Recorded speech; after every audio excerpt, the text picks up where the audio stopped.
Welcome, listeners, but take heed. We will say whatever we need to share our knowledge, thoughts, and joy, and even things that do annoy. So join us now, but be aware. We have a tendency to swear. We'll dial it back a little bit. But frankly, we don't give a shit. Welcome to Just Keep Rolling, a Harry Potter book movie compare and contrast podcast. I'm Ellen, the host you're going to hear do most of the talking for this episode, which is in fact our 50th episode. And I'm Keighty, the host who basically doesn't have movie scenes this week. I'm going to get a good nap in, and I'm going to try to say as much as I can whenever I get an opportunity to speak, to make up for the lack of talking I get to do about the movie scenes, since there basically aren't any movie scenes. As you will see, we included a little bit of the movie for me to talk about, but it's not much. So I'm just going to be doing a lot of snark and responding, so I actually get time to talk during this episode. Okay, Keighty, we get it. We hear you. How about instead of rambling, you talk about the rolling rehash? Don't mind if I do. Last week we discussed Chapter 10, The Marauder's Map, and its corresponding film scenes. Harry spent another weekend in Madame Pomfrey's VIP suite. Hermione was the only one who didn't call Snape's bluff on the werewolf essay. Fred and George decided that if they had to share screen time, they would also share dialogue. Malfoy pulled a Davy Crockett on his textbook. Yet again, the movie did Ron so dirty. Hagrid made a terrible valet, while Rosmerta's hammer-wielding led to some mixed Yelp reviews. And betrayal be damned, the real shocker is that Sirius is Harry Potter's dogfather. During episode 49, Twin Tandem Talk, we had two Potter ponderings. One of them was to answer some of Dave's many questions about how magical paintings move. Jackson pointed out that in Chamber of Secrets, Colin Creevey mentioned that photos are developed in a potion to make them move. He thinks that maybe the same potion is mixed into the paint. Carly thinks that paintings of people who are alive would totally move, just like the pictures. She just thinks that maybe they gain more of the person's personality and uses Gilderoy Lockhart's moving paintings all around his office as an example. Max also pointed out the scene in Prisoner of Azkaban where Draco makes the drawing move, so he thinks it'd be like making the painting/drawing sentient and telling it how to move. Though with the portraits, it seems like they have a lot more autonomy. Diana thinks that the paintings are charmed, and only after they are completed do they start moving. She thinks it could possibly be a wizarding afterlife option. But while you're alive, you can still imbue the portraits with some of your consciousness so they are able to do their thing, hopping from frame to frame, stuff like that. Or just straight up use magic personality paint. Yeah, it seems pretty likely that there are different charms or potions to make the pictures do different things. Yeah, I buy that. Our other Potter pondering was to get your thoughts on why the movie omitted the whole secret keeper aspect behind the betrayal of the Potters. Carly initially forgot they omitted the secret keepers, but upon being reminded, she said, "What trash!" It's such an integral part of the plot. They at least keep the part about Peter selling them out to Moldy Voldy, but she still finds it so disappointing. Jackson said that the Secret Keeper's omission was definitely one of the worst ones. It was one of the most vital pieces of information. Max said that if there's one thing he hated about the books, it was all the bullshit around Secret Keepers. Like, why wouldn't you name a Secret Keeper and then get them to make an unbreakable vow to, I don't know, let's say, not tell Moldywarts? He thinks it was a stupid idea and was glad it was left out. I think he's pretty much alone for that one, but it definitely makes an interesting point. Though Diana thinks that the history of Pettigrew's friendship with James, Sirius, and Lupin is not as in-depth in the movies versus the books, so it wouldn't have had the same impact as a reveal in the movies versus what a bombshell it was in the book. I can see that, yeah. Yeah. Thank you guys so much for sharing your thoughts. Our trivia question last week was, what is the password Ron says to Sir Cadogan to get into the Gryffindor Tower during the Christmas holidays? Ron says the password, "Scurvy cur," and Sir Cadogan responds with, "And the same to you, sir." I love that. Congratulations once more goes to the sleep-deprived Max Nash. This makes his streak 6 weeks straight. Though he did originally type "scurvy cut." # thanks autocorrect.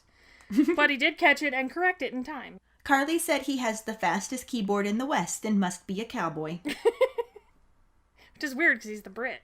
So. Right? Quincy awarded Max 50 points to Slytherin, and then another 10, so Slytherin is up 60 points this week, as it should be. Considering that Quincy is a Gryffindor, he's really stacking the deck against us right now. But I'm not worried. Dumbledore's gonna roll through and give Gryffindor a bunch of extra points right before Slytherin wins. By Dumbledore, do you mean you? Who, me? She says very innocently. Mm-hmm. Well, I could use a nap, so let's just keep rolling into Chapter 11, the Firebolt, and the not really corresponding and or lack thereof film scenes. Chapter 11, the Firebolt. After hearing the news of Sirius Black's betrayal to his parents, Harry isn't quite sure how he makes it back to the castle through Honeydukes and the tunnel, but it seems to have taken no time at all. He doesn't understand how anybody, Dumbledore, Hagrid, Mr. Weasley, Fudge, had ever mentioned it to him. Ron and Hermione watch him nervously during dinner, not daring to talk about what they overheard, since Percy is in earshot. When they get back to their common room, Harry sneaks up to his dorm to avoid Fred and George. Once upstairs, he finds the picture album that Hagrid gave him and flips through it until he finds the photo of his parents on their wedding day. And in the picture is Sirius Black, looking very different from the waxy figure that escaped from Azkaban. Remembering that the Dementors don't affect Black, he slams the album shut and pretends to be asleep when Ron peers in to check on him. He doesn't sleep well for real that night, with his thoughts poring over what he learned and imagining Black talking with Voldemort and killing Pettigrew. The next day, Hermione and Ron comment on how terrible he looks when he finally comes downstairs near lunchtime. Just about everyone else is gone for the holidays, and they finally have a chance to talk about what they overheard. They warn Harry not to do something stupid, like go after Black. Harry tells them what he hears whenever he gets near a Dementor and how it feels now that he's found out it was because a friend betrayed them. And Hermione tries to insist that there's nothing he can do. She says that the Dementors will catch him and he will go back to Azkaban. Harry reminds her that the Dementors don't affect Black, and Ron wonders if Harry wants to kill him or something. Hermione thinks that's silly, but Harry doesn't know what to say. All he knows is that he can't stand the idea of doing nothing. He points out that Malfoy knows, because of the comment he made about how he'd hunt him down himself if it was him, and Ron angrily asks if he's going to take Malfoy's advice over theirs. He tells Harry that his dad told him that all the Ministry found of Pettigrew was his finger. Harry figures that Malfoy must have known this because his dad is right in Voldemort's inner circle. Ron cringes and asks him to say you-know-who, and reminds Harry that Malfoy would love to see him blown up in a million pieces. Hermione pleads with him, telling him that his parents would never want him to go after Black and get hurt. Harry says that he doesn't know what his parents would have wanted, since thanks to Black he's never spoken to them. Ron changes the subject and suggests they go visit Hagrid. Harry agrees, saying he can ask Hagrid why he never mentioned Black before. This isn't what Ron had in mind, but they all head down through the snow to Hagrid's hut. Ron knocks on the door, but there's no answer, and then they hear some low, throbbing moans. Harry bangs on the door and loudly calls for Hagrid. A sobbing Hagrid opens the door and cries, "You've heard!" and flings his arms around Harry's neck, who nearly collapses under the weight. Ron and Hermione each seize one of Hagrid's arms and steer him to a chair in the cabin. Hermione asks what's wrong, and Hagrid shoves a letter towards Harry. It explains that Hagrid will not be held responsible for Malfoy's accident, but that an official hearing will be held about the Hippogriff, and he must be kept tethered and isolated until then. Hagrid doesn't want to leave Buckbeak alone in the snow, so he has him inside the hut. He's sure that the Committee for the Disposal of Dangerous Creatures is going to say Buckbeak needs to be executed, and the trio all offer to help him put together a good defense. Seeing Hagrid this upset, Harry can't bring himself to ask about Black, and Ron offers to make tea.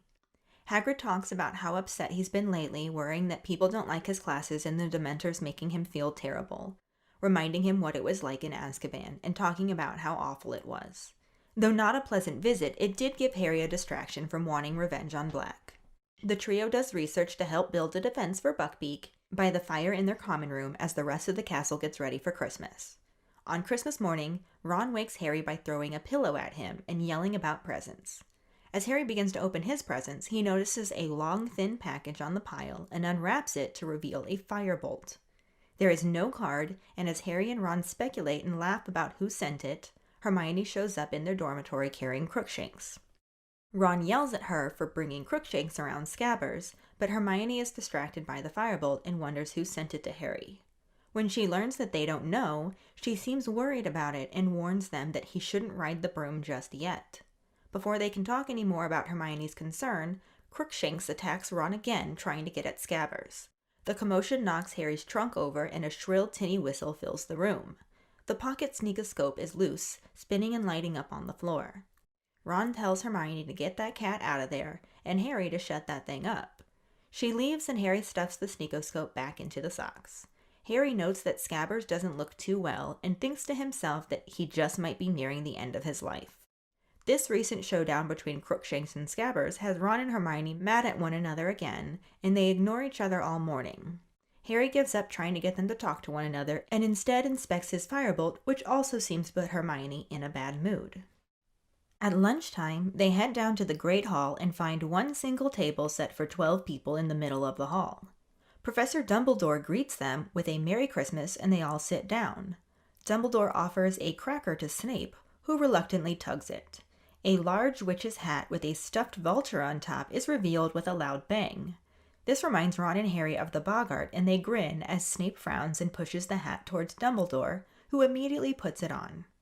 As they are eating, Professor Trelawney surprises them by showing up for the meal. Dumbledore stands and offers to draw her up a chair, but instead of sitting, Trelawney screams that she dare not join them or there will be 13 people, which is most unlucky. When 13 dine together, the first to rise will be the first to die. McGonagall tells her that they will risk it, and Trelawney hesitantly sits down. She looks around and asks where Professor Lupin is. Dumbledore explains that he is ill again and gestures for everyone to help themselves to food. Trelawney mentions that she's seen that Lupin will not be with them for very long. Dumbledore says that he's sure he's not in any immediate danger and asks Snape about the potion that he made for him.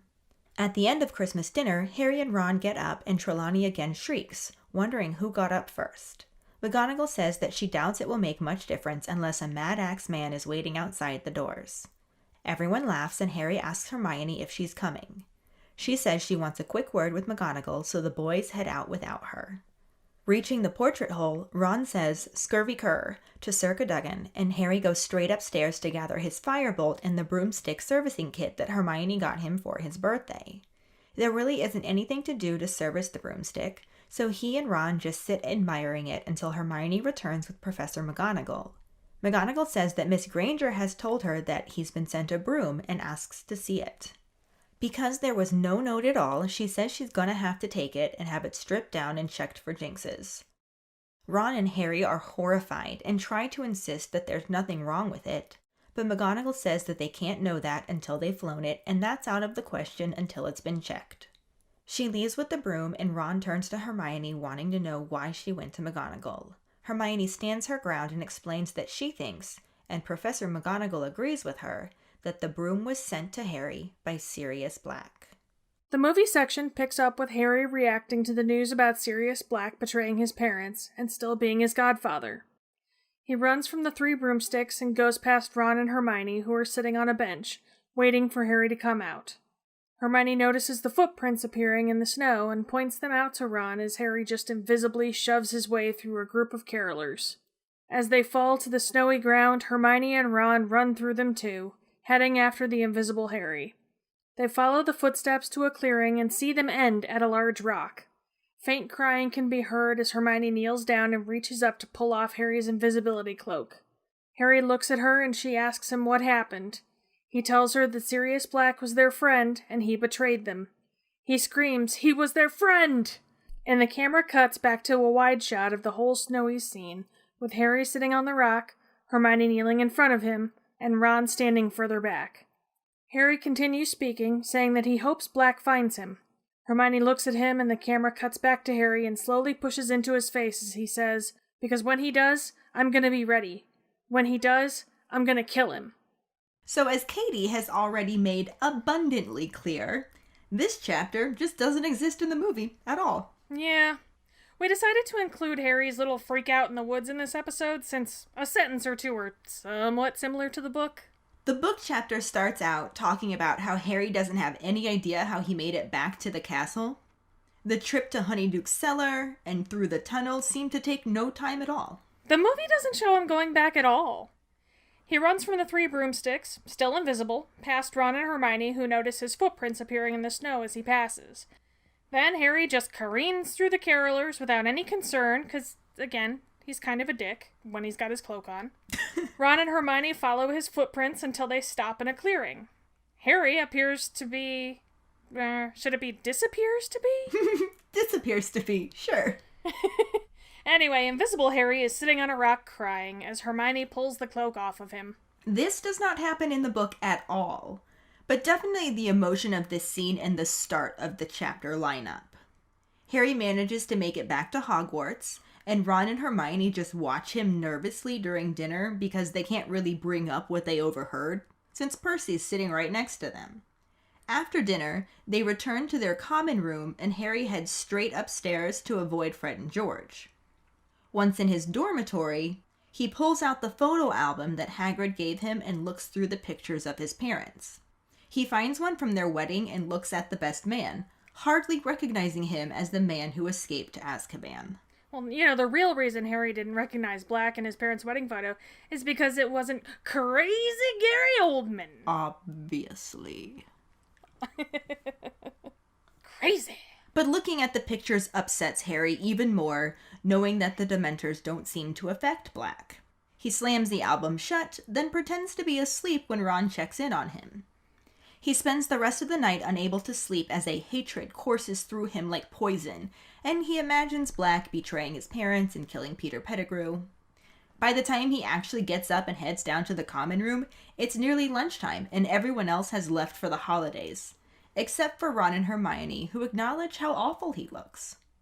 This is where the conversation in the movie slightly lines up with the book, though it is completely a stretch to call it a conversation. It's more of a monologue after Hermione asks what happened. Harry tells her that he was their friend, and he betrayed them. Then he screams, "He was their friend!" And I do love when we get little previews of Caps Lock Harry. There are definitely little moments of it. Until we get to the 5th book when the caps lock button gets stuck in the on position. Mm-hmm.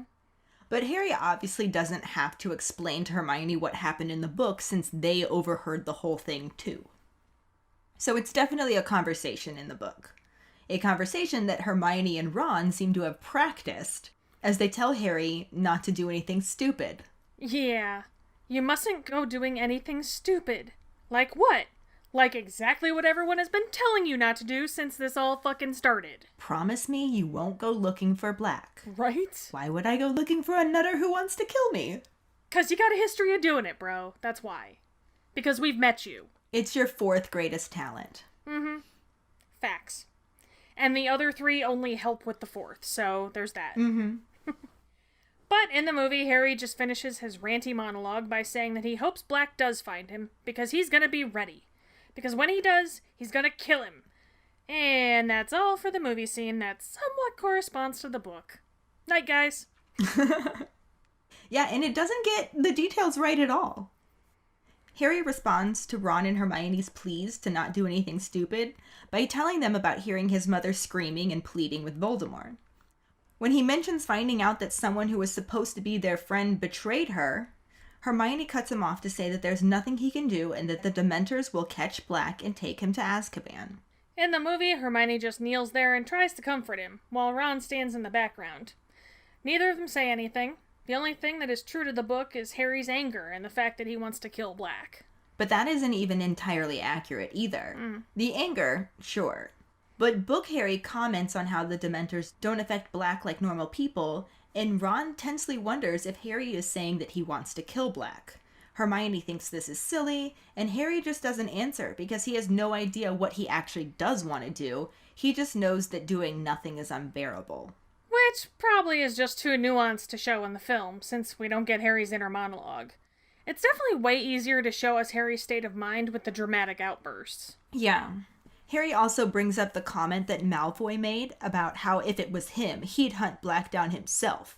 And this just makes Ron mad, who wants to know if Harry's really going to take Malfoy's advice over his and Hermione's. He also tells Harry that the biggest bit of Pettigrew that they found was his finger. which is exactly what Fudge said in the previous movie scene, when the book had just said a few fragments.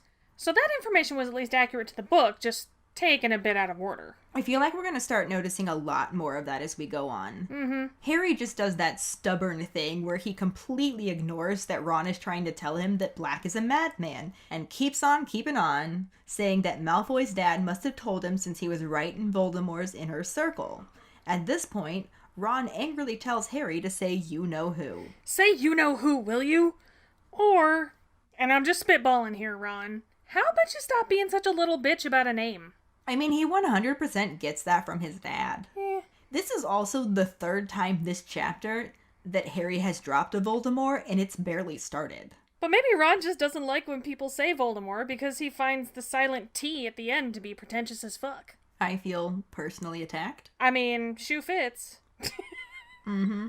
But Harry goes on talking about how the Malfoys obviously knew that Black was working for Voldemort, with Ron trying to tell him that Malfoy would love to see him blown into a million bits, because he's just hoping he'll get himself killed before he has to play him in Quidditch again. That's actually probably completely accurate.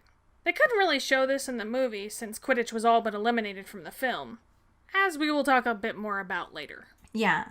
Then Hermione tells Harry that Black did a terrible thing, but he shouldn't put himself in danger. It's what Black wants, and it's not what Harry's parents would want. Harry tells her that he doesn't know what his parents want, since, thanks to Black, he's never spoken to them. I mean, come on, Harry. Your parents literally sacrificed themselves to save you. Do you honestly think they want you to put yourself in harm's way? Right. I mean, he's a melodramatic 13-year-old. Stubborn little punk. He is. He's being bullheaded, Harry. The precursor to Caps Lock Harry is bullheaded Harry. Mm-hmm. I think that's just the always Harry mode. Oh, true, yeah. I wish that at least this part of the conversation had been included in the movie, rather than Hermione saying, absolutely nothing. I know, it's definitely far more Hermione to share her opinion about something and encourage Harry to do the right thing than the sarcastic, sassy Hermione the movie keeps showing us. Mm-hmm. She'll definitely start to have those moments later in the book, and I have some thoughts about it that I want to share then. But I feel like the movie definitely lost Hermione's character in an effort to make things funnier. In this scene, it was also probably not to take away from the emotion of Caps Lock Harry, but I definitely agree with you. It was weird the way Hermione said nothing and Ron just stood awkwardly off in the distance. It made for a neat wide shot, but I don't see why Ron wouldn't have approached, so I agree. Mm-hmm. In the book, Ron was just as adamant as Hermione about Harry not doing anything stupid. And he finally changes the subject, suggesting they go visit Hagrid. Harry, of course, immediately agrees, saying that he can ask Hagrid why he never mentioned Black before, which is not what Ron had in mind. Mm-mm. Harry has such a one-track mind in the books. I don't think the movie really showed us that at all. The movie scene got the emotion, the anger, but, that was it. He's really quite stubborn and obsessive, and that plays a really big role in his character. As we said, bullheaded Harry. Mm-hmm. And that's just talking about the differences in what the movie actually included. Mm-hmm. Because everything else in this chapter is all but missing from the movie. There are a couple of points that are alluded to later in the film, but, my actual section ends here for this episode. So, I'm gonna take a nap. Wake me if you need me. Consider this me waking you, because I can't do this without you. Well, we know that, but... I literally spend all day talking to myself because the kids on the computer probably just log in and then turn the camera off and walk away. So don't make me do this episode talking to myself. Stay awake, please. Fine, if I must. When they get to Hagrid's, they knock and don't get a response at first. They hear crying, so Harry knocks louder. The book actually describes the crying as low, throbbing moans. And I'm not gonna lie, if I heard low, throbbing moans coming from Hagrid's, I'm running back to the castle in a hurry. I'm out. Yeah, I totally thought the same thing when I was summarizing the chapter. What an awkward way to describe that. Right? That's what I'm saying. At least it didn't include, Marvin Gaye's Get It On is playing, too. Right. Oh, ew. But it is, in fact, Hagrid crying. Which we learn for sure when he answers the door and just throws his arms around Harry's neck. bawling something about how, "You've heard!" They hadn't actually heard. And Hermione asks what happened, and he just pushes a letter towards Harry that says he's not in trouble for Malfoy's injury, but the Hippogriff will need to stand trial. Hagrid is certain that it won't end well for Buckbeak, hence the crying. Okay, so while I wish they would have kept the Hagrid scene in, I kind of do see a bit why it was left out.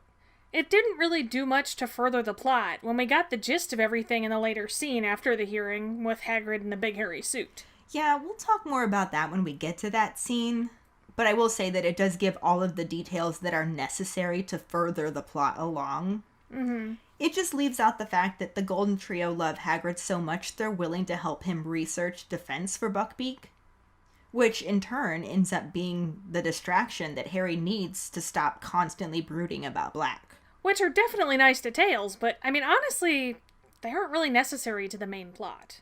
It also gives us some more insight on just how awful Dementors are from Hagrid's perspective. And we learned that even though he was innocent, they weren't keen on letting him go when he was cleared of opening the Chamber of Secrets. Which, again, doesn't really further the main plot. It's already really clear just how awful those Dementors are. And they made them fucking fly! That does definitely ramp up the awfulness. Yeah. But the book has the trio keep busy through the holidays doing research for Buckbeak's defense, and the entire castle is decorated for Christmas and starting to smell of the delicious cooking for the Christmas dinner. Then, on Christmas morning, Ron throws a pillow at Harry to wake him up for presents, and they go through the usual tearing through of presents. Ron gets another maroon jumper from his mom, and Harry gets a scarlet one with a lion, as well as some other goodies. I'm a little bummed that we didn't get to see the Weasley sweaters in this film, because, you know, I still want one. Right? Mm-hmm. We should try and find ourselves Weasley sweaters. Ooh. But as Harry is moving the presents from Mrs. Weasley aside, he notices a long, thin package that he rips open to find the firebolt that he had been coveting so much in Chapter 4. I bet in all those conversations he had with himself, trying to talk himself out of emptying his Gringotts vault to buy the broom, he never in his wildest dreams imagined he'd get it as an anonymous Christmas gift. Oh, for sure. Harry and Ron are both completely awed by the broom, but have no idea who sent it, since there wasn't a card or a note or anything. Harry is sure that it wasn't the Dursleys, and Ron speculates that it might have been Dumbledore since he gave him the cloak.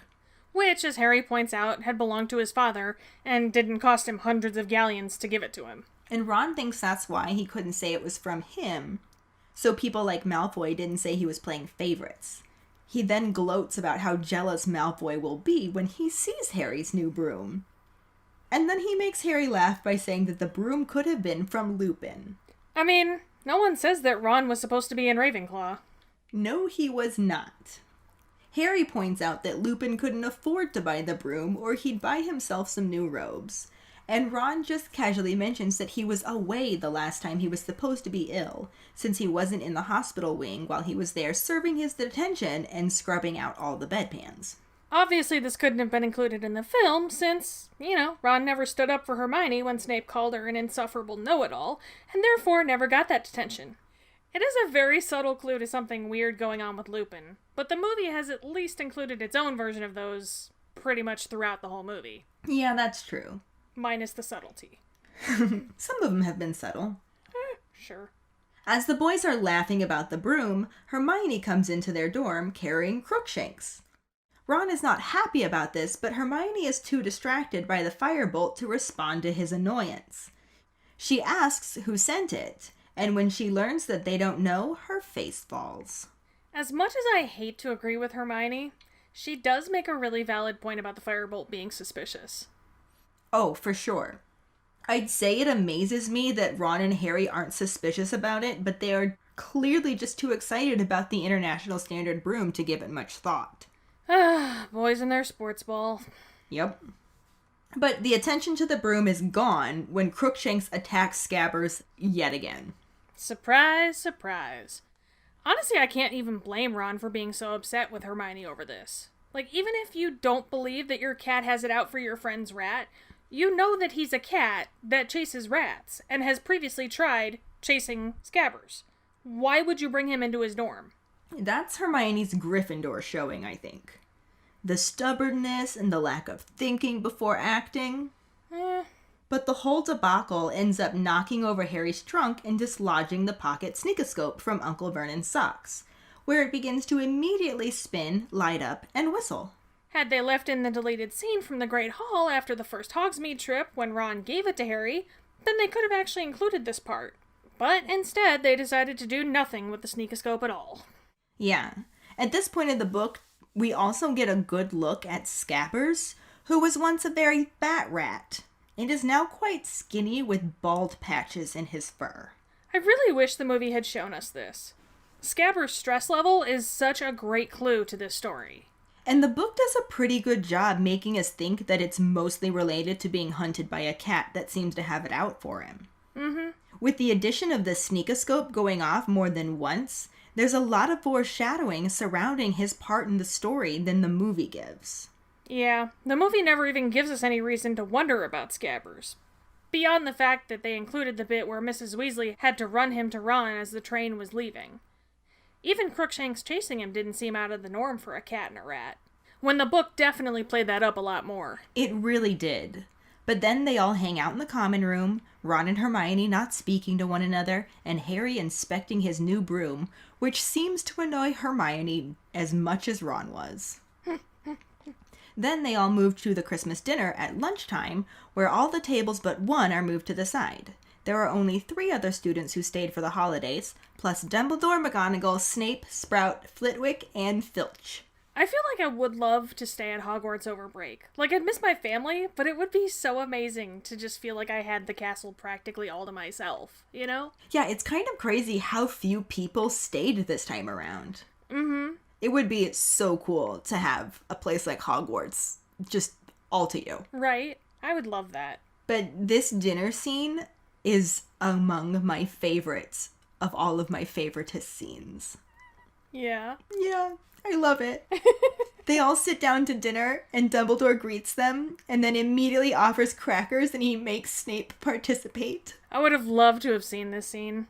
Oh my god, Dumbledore's reaction to crackers is pretty much exactly me. Like, they might be my favorite thing at Christmas. And the vulture hat coming out of Snape's cracker has to be one of the best moments. Especially since Snape already seemed super unhappy to take part in such a silly Christmas tradition in the first place. Right? And I especially love that Dumbledore just immediately puts it on when Snape pushes it towards him. He's like, get this thing away from me, and Dumbledore's just like, my hat. Sorry the way you said that. My hat. It just feels so Dumbledore. It does. It really does. At this point, Professor Trelawney shows up to join them. You okay? I love this part. Yeah, I just love this part so much. And I know this doesn't have a ton of bearing on the plot, but it would have been so much fun to see this scene come alive. Especially since it's another one of those moments that people like to cite as being evidence that she can actually predict the future. Yeah, as long as you ignore the first part, when she says that she was crystal gazing and saw herself going to join them. Yeah, because it's clearly the fates that determine where she has dinner, not herself at all. Oh, clearly. I also love that Dumbledore stands to welcome her and says, let me draw you up a chair, and then literally uses his wand to draw a chair in midair. Again, it's just so Dumbledore. He's like the king of dad jokes. I know. I love it. But then, instead of sitting, Trelawney screams, saying she dares not, because then there will be 13 at the table, and when 13 dine, the first to rise will be the first to die. Which is the prediction that I was referring to. Because Scabbers was with Ron, and also eating, so technically there already were 13 people dining together. And since Dumbledore was the first to rise, well, we will talk more about that later. Yup. So, I think I might be the most upset that this part was left out, because McGonagall's sass towards Trelawney is quite possibly among the most amazing things that I have ever read. First, she just tells her they're gonna risk it, so sit down. Well, the turkey was getting cold. She was probably hangry. Which is totally understandable. But then as dinner goes on, Trelawney asks about Lupin's absence, and Dumbledore shares that he's ill again, and McGonagall says, but surely you already knew that, Sybil. Bam! That's some top shelf sass right there. Right?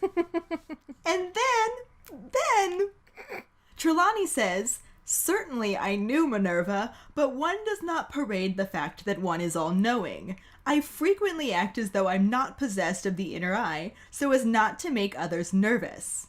And McGonagall simply says, "That explains a great deal." Oof. Trelawney might want to get some ice for her inner black eye after that one. Damn. Youch. We also learn that Snape made more of the potion for Lupin again, and that Dumbledore expects he will be just fine. Poor dude keeps missing the holidays. Like, what a shitty schedule for the full moon that year. No kidding. Mm-hmm. But the dinner goes on for another 2 hours, with Trelawney acting almost normal. Until the end, when Harry and Ron stand up at the same time and she completely freaks out, wondering which one of them stood up first. McGonagall chimes in with a, "I doubt it will make much difference unless a mad axeman is waiting outside the doors to slaughter the first into the entrance hall." Ooh, McGonagall is Scottish for snark. She is the queen. Mm-hmm. At this point, Harry asks Hermione if she's coming, but she says she wants a word with Professor McGonagall, and the boys head out without her. They get to the portrait hole and find Sir Cadogan having his own Christmas party with awesome monks, several of the previous Hogwarts headmasters, and his fat pony. Yet another missed opportunity for some Sir Cadogan hilarity. I know. Ron says the password, "Scurvy cur." Which was our trivia question. Mm-hmm. And Sir Cadogan responds with, "And the same to you, sir." Then he lets them in, and Harry immediately goes to collect his Firebolt again, so that he and Ron can drool over it some more. But not long after that, Hermione returns with Professor McGonagall, who asks to see the broom, and ends up telling Harry that she has to take it and have it stripped down and checked for jinxes, since they don't know who sent it to him. Harry, of course, insists that nothing is wrong with it. Harry's inability to see that the Firebolt could have actually been sent with malicious intent is exactly why I'm surprised he's lasted as long as he has. I mean, honestly, Hermione is exactly why he's lasted as long as he has. Well, there is that. But McGonagall takes the broom, and the boys round on Hermione, wondering why she went to a teacher. She explains that she thinks, and McGonagall agrees with her, that the broom was sent by Sirius Black. Now, obviously, the movie does have a scene later on that alludes to this, but it's so completely different and pointless. Right. Mm-hmm. We will talk more about it when we get to that part too. But for now, we've reached the end of the chapter. As there basically was no movie section, we have no new actors to talk about. So, this will bring us to our Potter Pondering. We're gonna have 2 again. In general, we want to know how you feel about this entire chapter being left out of the movie. And for funsies, we also want to know how you would react if you were sent an insanely expensive gift anonymously. I may not think much of it, however, I'm not a 13-year-old wizard who's got, like, a madman after me. So, like, if I was in Harry's position, I would definitely think twice about it. That would definitely be creepy. But me being me, I'm inconsequential, so...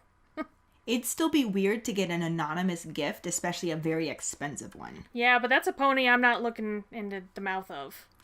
I'm cool. I feel like it would depend on what the gift was. Yeah. Like, if I got really expensive lingerie from an anonymous person, that's fucking creepy. That is.